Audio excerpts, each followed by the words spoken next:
जगातल्या प्रत्येक संस्कृतीत संगीत हा आत्म्याचा श्वास मानला जातो. पण काश्मीरसारख्या संघर्षांनी व्यापलेल्या भूमीत जेव्हा एक स्त्री स्वतःच्या आवाजातून पहिल्यांदा बंड पुकारते, तेव्हा तो आवाज फक्त गाणं राहत नाही, तर तो इतिहास घडवतो. ही आहे नूर बेगम, काश्मीरची पहिली गायिका. एक पितृसत्ताक समाजात रूढी परंपरांच्या भिंती फोडत तिने मायभूमीला आपला स्वर दिला. तिचं गाणं हे केवळ मनोरंजन नव्हतं, तर ते होतं एक क्रांतीचं गीत. आज आपण जाणून घेणार आहोत त्या स्त्रीची कहाणी, जिला म्हणतात काश्मीरच्या संगीत विश्वातला पहिला उजेड, नूर बेगम. तर चित्रपटाची सुरुवात होते नूर बेगमला दाखवून, जी नुकतीच एका वाईट स्वप्नातून जागी होते. नूर बेगम या खरं तर काश्मीरच्या पहिल्या गायिका होत्या आणि आजही त्या अतिशय सुंदर गाणी गातात. नूर बेगम आपल्या घरात आपल्या मुलीबरोबर राहतात, जिला एक मुलगा आणि एक मुलगी आहे. यानंतर आपल्याला रुमी नावाचा एक मुलगा दिसतो. कळतं की रुमी मुंबईहून काश्मीरला फक्त नूर बेगमला भेटायला आला आहे. रुमी लंडनहून शिक्षण पूर्ण करून आला आहे आणि आता तो नूर बेगमवर एक थिसिस लिहू इच्छितो. पुढे आपण पाहतो की नूर बेगम आपल्या असिस्टंटसोबत एका स्टुडिओमध्ये येतात, जिथे त्या काही गाण्यांबाबत करार म्हणजे कॉन्ट्रॅक्ट साईन करत होत्या. करारावर सही केल्यानंतर जसंच त्या बाहेर पडतात, त्यांचा असिस्टंट त्यांना सांगतो की रुमी नावाचा एक मुलगा त्यांना भेटू इच्छितो. तो लंडनहून परत आला असून त्याला तुमचा इंटरव्ह्यू घ्यायचा आहे. पण नूर बेगम त्याला स्पष्ट नकार देतात आणि सांगतात की त्या कुणालाही इंटरव्ह्यू देऊ शकत नाही. त्या रात्री जेव्हा त्या झोपल्या असतात, तेव्हा त्यांची नात त्यांना सांगते की ती सुद्धा त्यांच्यासारखी गायिका बनू इच्छिते. त्यावर नूर बेगम म्हणतात की नक्कीच बन आणि जमेल तेवढं मनापासून गाण्याचा प्रयत्न कर. नंतर नूर बेगमनी ज्या गाण्यांसाठी करार साईन केले होते, ती गाणी रेकॉर्ड करतात. पण त्या गाण्यांविषयी त्यांची इच्छा असते की त्यांचा रेकॉर्ड देखील ठेवला जावा. कारण जरी त्या गाणी गात असल्या, तरीही त्यांची नोंद ठेवली जात नाही. यामुळे ती गाणी हरवून जातात. म्हणूनच नूर बेगमला हवं असतं की ती गाणी रेकॉर्डमध्ये ठेवली जावीत, जेणेकरून पुढच्या पिढींना ती ऐकायला मिळतील. यानंतर जेव्हा नूर बेगम स्टुडिओमधून बाहेर येतात, तेव्हा त्यांना पुन्हा रुमी तिथे बसलेला दिसतो. त्यांना कळून जातं की हा मुलगा नक्कीच इंटरव्ह्यू घेऊनच थांबणार. रुमी सांगतो की हा फक्त एक इंटरव्ह्यू नाही, तर ही माझी थिसिस आहे, ज्यामध्ये मी तुमची कहाणी जगाच्या कानाकोपऱ्यात पोहोचू इच्छितो. हे ऐकल्यानंतर नूर बेगम मान्य करतात आणि त्याला उद्या संध्याकाळी 4 वाजता भेटण्याची वेळ देतात. दुसऱ्या दिवशी नूर बेगम आणि रुमी भेटतात. नूर बेगम त्याला विचारतात, "हे सगळं तू पैशासाठी करतो आहेस का?" पण रुमी सांगतो की तो पैशांसाठी हे सगळं करत नाहीये, कारण तो त्यांचा खूप मोठा फॅन आहे. तो सांगतो, "मी लहानपणापासून तुमची गाणी ऐकत आलो आहे आणि मी ठरवलं होतं की तुमची कहाणी जगभर पोहोचवूनच राहीन." यानंतर नूर बेगम आपली कहाणी सांगायला सुरुवात करतात आणि कथा पोहोचते 1954 मध्ये, जेव्हा देशाला स्वातंत्र्य मिळून काहीच वर्ष झाली होती. इथे नूर बेगम अजून एक गोष्ट सांगतात की त्यांचं खरं नाव नूर बेगम नसून जेवा आहे. लहानपणापासूनच त्यांना गाण्याची खूप जास्त आवड होती. म्हणून त्या नेहमीच काही ना काही गाणी गुणगुणत असत. त्यांच्या घरात आई-वडील होते. वडील टेलर म्हणजे दर्जी होते आणि आई खूपच कडक स्वभावाची होती. त्या प्रत्येक गोष्टीवर बंधन घालत. जणू मुलींचा जन्म फक्त लग्नासाठीच झालेला आहे असं त्यांना वाटायचं. पण वडील मात्र खूप सपोर्टिव्ह होते.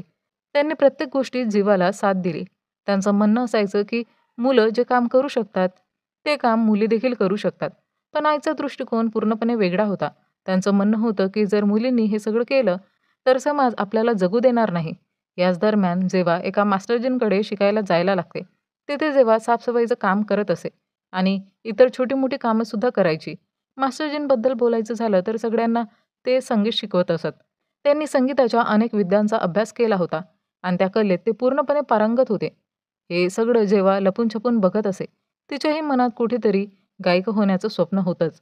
पण पुढे आपण पाहतो की जेव्हा आपल्या मैत्रिणीच्या लग्नात जाते, तिथे तिच्या मैत्रिणी तिला गाण्यासाठी सांगतात. कारण त्यांना माहिती होतं की जेव्हा खूप छान गाणं गाते. मग जेव्हा एक गाणं गाते आणि तिचा आवाज इतका गोड असतो की तो बाहेरपर्यंत पोहोचतो. तिथे मास्टरजींनी हे सगळं ऐकलं.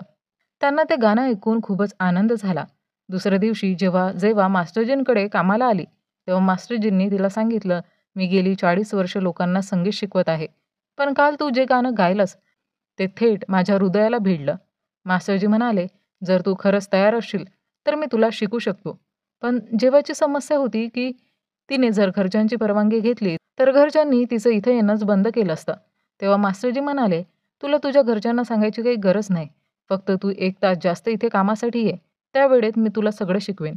मग जेव्हा तसंच करते, ते घरी गेल्यावर आपल्या आईला काही सांगत नसे, पण वडिलांना मात्र सगळं सांगून टाकत असे.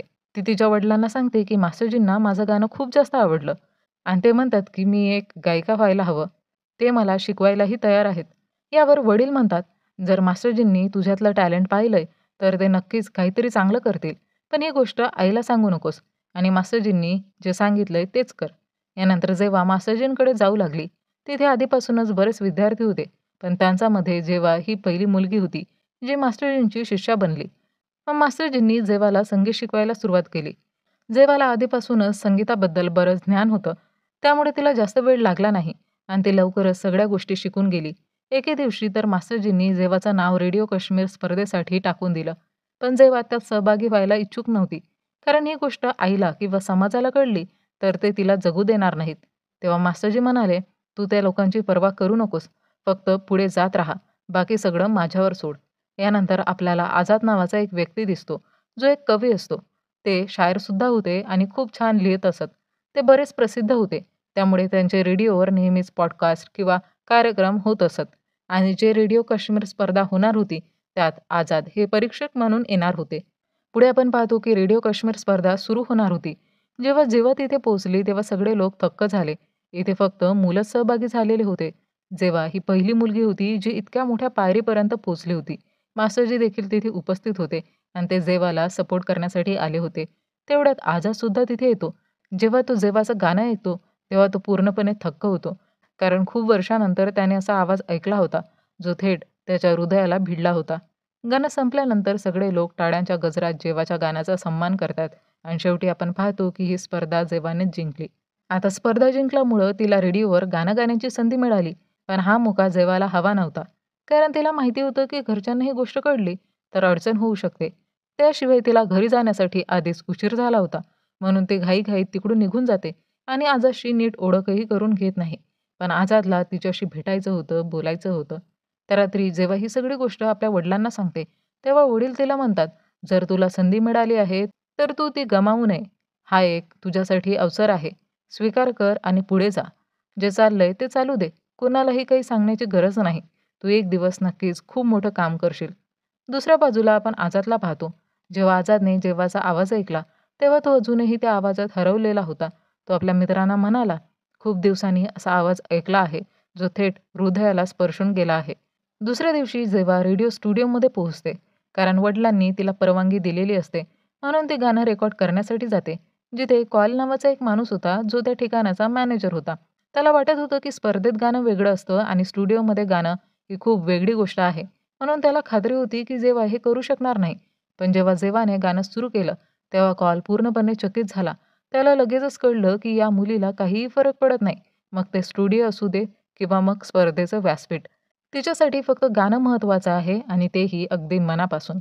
यानंतरच्या दिवशी आझाद जेव्हाला भेटतो, तो तिला सांगतो, की तो कवी आहे, शायर आहे आणि संगीत लिहितोही. तो म्हणतो, "मी जे शब्द लिहितो ते तू गायले पाहिजेस, कारण माझ्या शब्दांना एका बुलंद आवाजाची गरज आहे." अशा प्रकारे हे दोघं वारंवार भेटू लागले. आझाद गाणी लिहू लागला आणि जेव्हा ती रेडिओवर गाऊ लागली. पण रेडिओवर सिंगरचं नाव जाहीर करायचं असायचं. जेव्हा मात्र आपलं खरं नाव अनाउन्स व्हावं अशी इच्छित नव्हती. मग आझादने तिला नाव दिलं नूर बेगम आणि अशा प्रकारे नूर बेगम काश्मीरची पहिली गायिका बनली. रेडिओ स्टुडिओमध्ये अनेक लोक काम करत होते, पण त्यांना नूर बेगमपेक्षा जास्त पगार मिळायचा. त्यांना ₹40 मिळायचे तर नूर बेगमला फक्त ₹30. ज्यामुळे ती कॉलकडे गेली. ती कॉलला म्हणाली, "मी त्या मुलांपेक्षा जास्त काम करते आणि मी जास्त टॅलेंटेड आहे. त्यामुळे मलाही ₹40 मिळायला हवेत." हे ऐकून कॉलही तयार होतो. यानंतर आपण एका संगीतकाराला पाहतो, ज्यांचं नाव मिस्टर भान असतं. जेव्हा त्यांनी नूर बेगमचा आवाज रेडिओवर ऐकला, तेव्हा त्यांना काहीही करून नूर बेगमला भेटायचंच होतं. ते म्हणाले, "मी संगीताचं कंपोझिशन करतो आणि मला हवं आहे की तू माझ्यासाठी काम करावंस. माझ्यासाठी गाणी गायली पाहिजेत." हे ऐकून जेव्हा म्हणजे नूर बेगम तयार होते.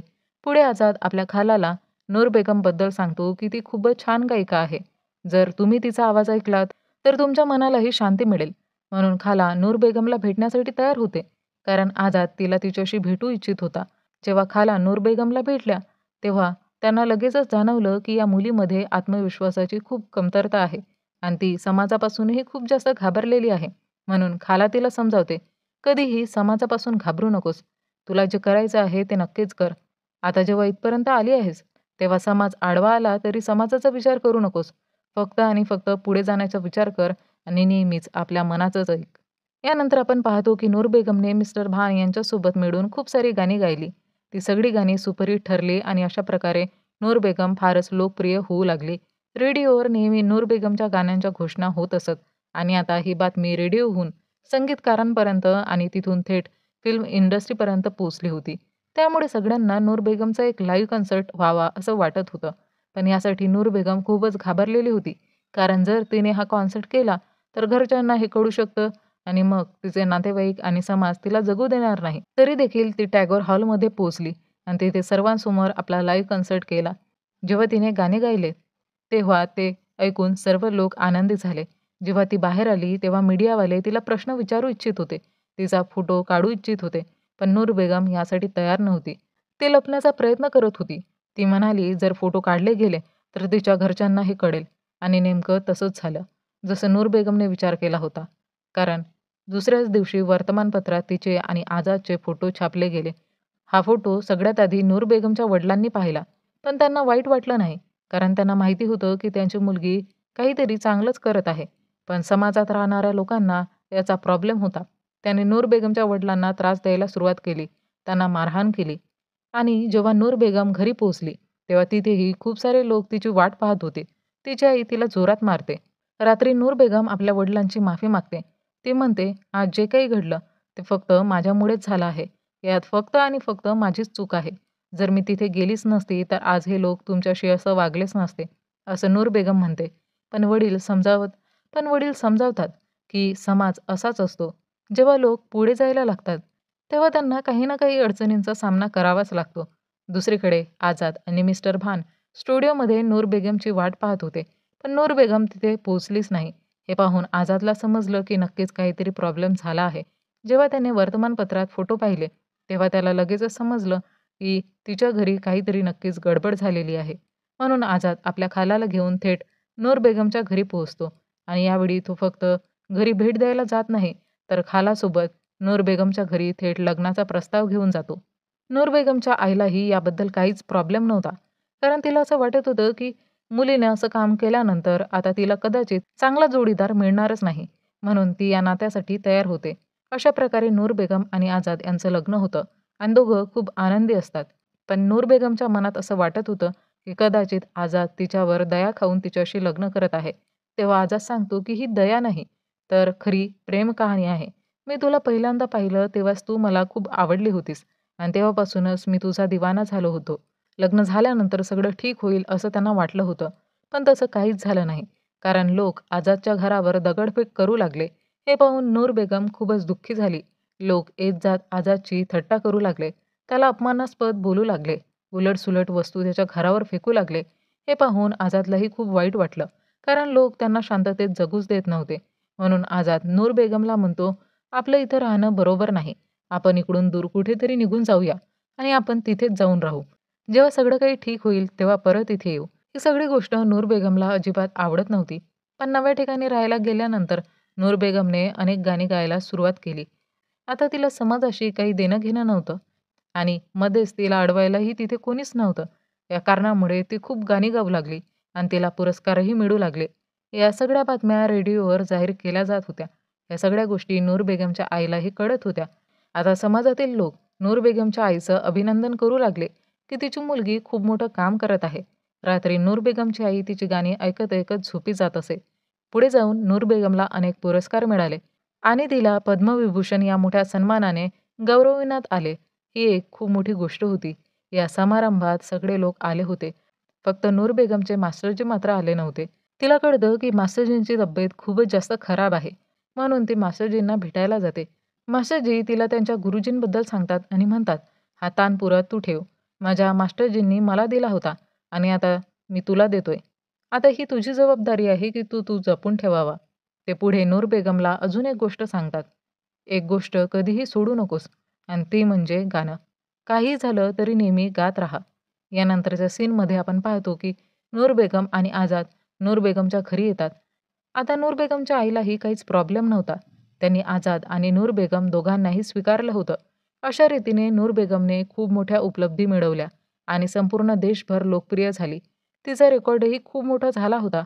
तिने जवळपास 2000 गाणी गायली होती आणि तिचं एक उत्तम कलेक्शन तयार झालं होतं. पण एक दिवस असं घडलं ज्याचा नूर बेगमने कधी स्वप्नातही विचार केला नव्हता. तिचं संपूर्ण कलेक्शन जळून खाक झालं.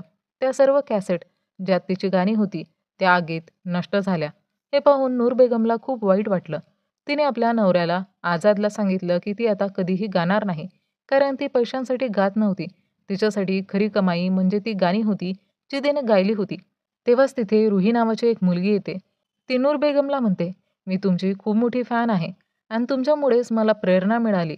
तुमच्यामुळेच मी माझ्या घरच्यांशी भांडण करून इथपर्यंत पोहोचले आहे. कारण मला माहिती आहे की तुमची ही कहाणी खूप जबरदस्त आहे." मग नूर बेगमने पाहिलं की तिच्यासारख्या अनेक मुली संगीत शिकण्यासाठी तिच्याकडे येत होत्या. जरी त्यांच्या घरच्यांनी त्याचा विरोध केला तरीसुद्धा त्या मुली इथे येत होत्या.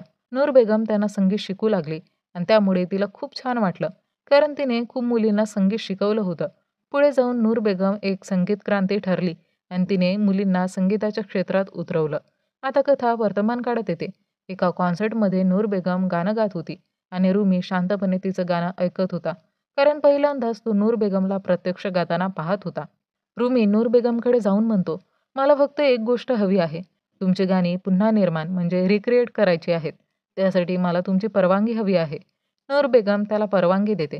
काही वर्षांनी आपण पाहतो की रुमी थिसिस पूर्ण करू शकत नाही. पण तो नूर बेगमची गाणी पुन्हा निर्माण करण्यास सुरुवात करतो आणि त्या गाण्यांची गायिका दुसरी-तिसरी कोणी नसून नूर बेगमची नात जनाबी असते. ती पण नूर बेगमसारखीच खूप छान गाणी गात होती. हे पाहून सगळे लोक आनंदी झाले.